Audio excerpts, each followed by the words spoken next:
necessidade da salvação. No tópico anterior, você aprendeu que todos pecaram e o salário do pecado é a morte.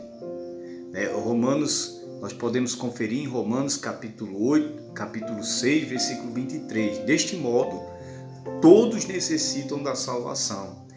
Todos precisam arrepender-se dos seus pecados.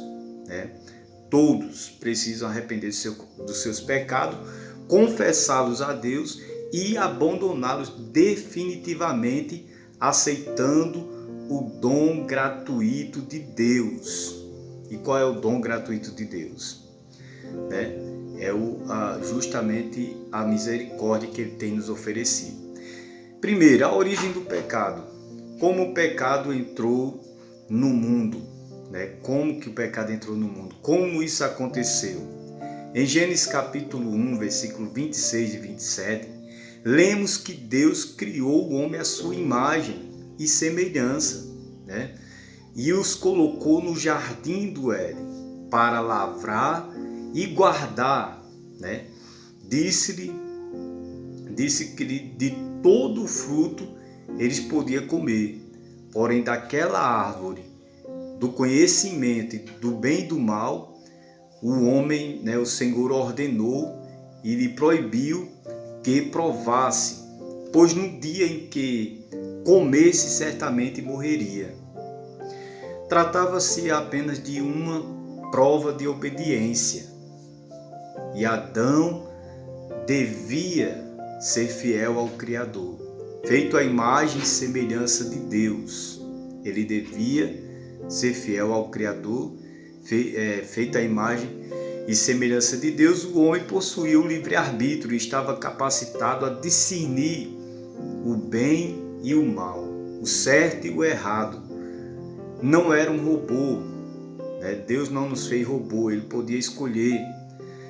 Ele não era um robô na mão do Todo-Poderoso.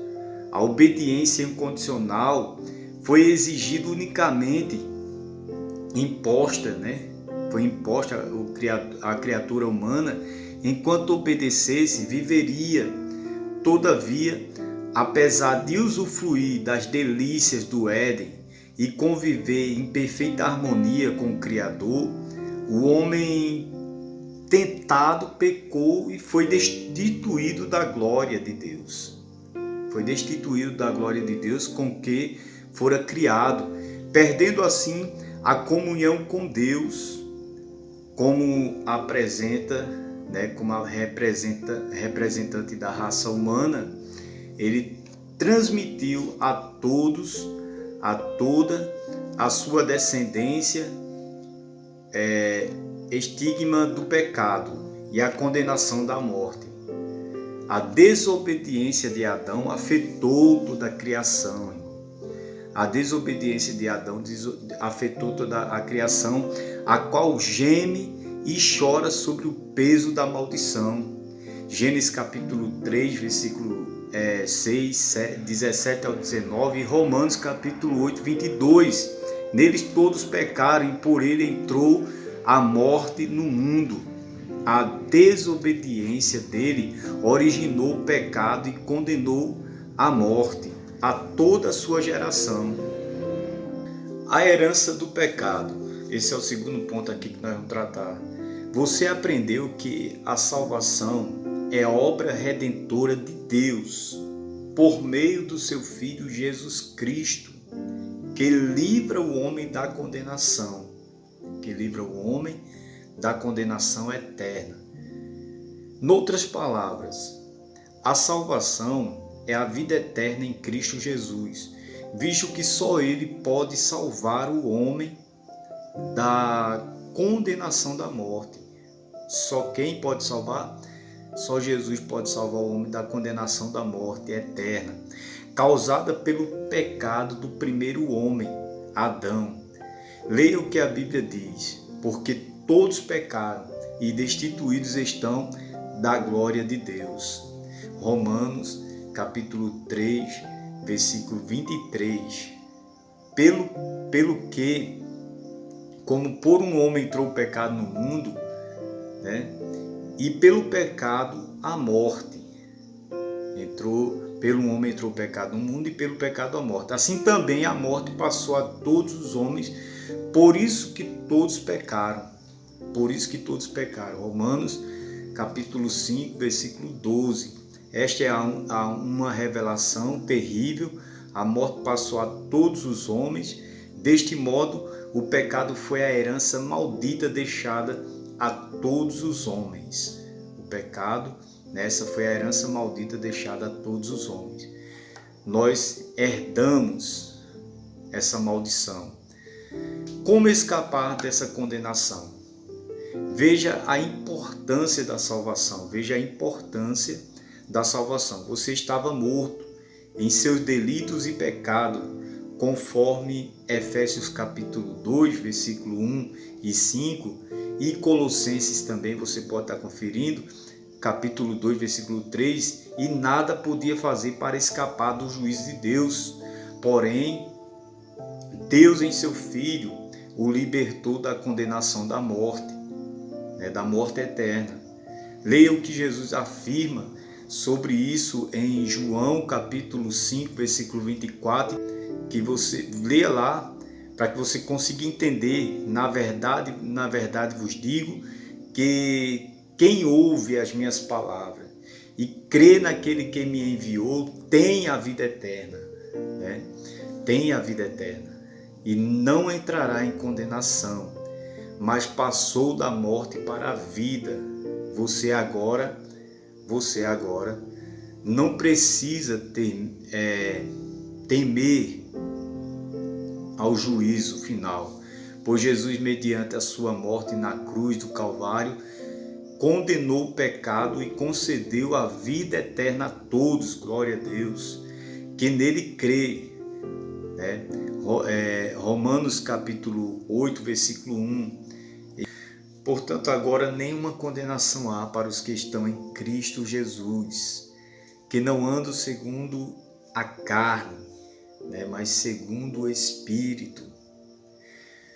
Que não andam segundo a carne, mas segundo o Espírito.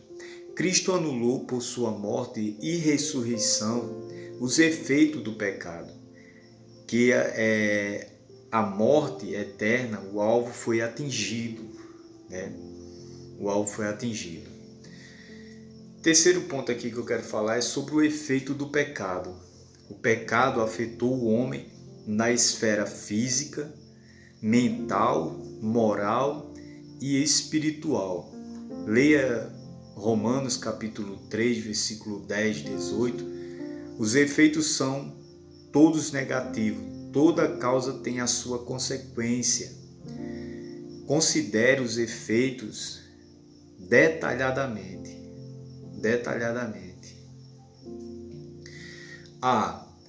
Eu vou estar dando algumas referências aqui para você ler. A autojustificação, tipificada nas vestes de folha de figueira, ao perceber que tinha pecado. Gênesis capítulo 3, versículo 7. B. O medo, ponto, né?